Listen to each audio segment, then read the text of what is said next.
एक बार की बात है, जब गौतम बुद्ध अपने शिष्यों के साथ संध्या के पहर एक गांव से गुजर रहे थे तो उन्होंने देखा कि एक स्थान पर बहुत सारे लोग जमा थे और एक महिला की रोने की आवाज आ रही थी।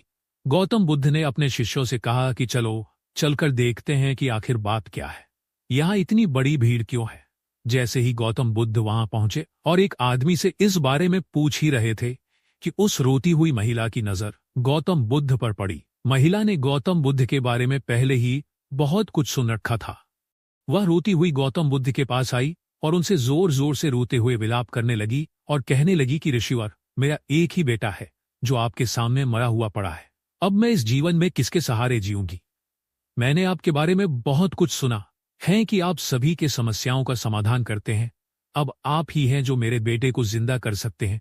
ऋषि हुई तो अंत में भगवान बुद्ध ने कहा कि ठीक है, मैं तेरे बेटे को जिंदा कर दूंगा, लेकिन पहले तुम्हें मेरी एक काम करनी होगी। ये लो मेरी कटोरा और अपने गांव में जाकर थोड़ी सी राई लेकर आओ, जिसे पीस कर तुम्हारे बेटे के शरीर पर लगाऊंगा और वह जिंदा हो जाएगा।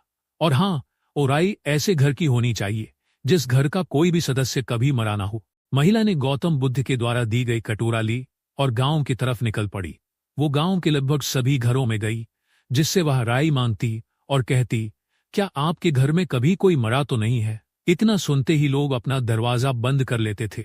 उसे कोई भी ऐसा घर नहीं मिला जिस घर का कोई सदस्य कभी मरा ना हो।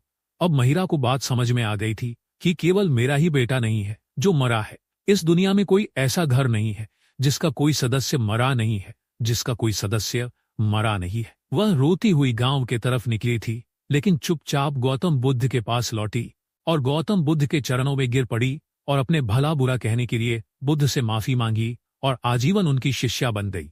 मृत्यु एक परम सत्य है। मृत्यु एक परम सत्य है। जो इस पृथ्वी पर आया है उसका अंत निश्चित है। हमें मनुष्य का शरीर बहुत सारे पुण्य कर्म करने के बाद प्राप्त हुआ है, तो इस मानव जीवन का आनंद ले और अपने अंदर के इंसानियत को हमेशा जगाए रखे। आपके आसपास कोई भी व्यक्ति किसी कष्ट परेशानी में हो, उसका आपसे जितना हो सके तन और धन जिससे भी संभव हो जरूर मदद कीजिए।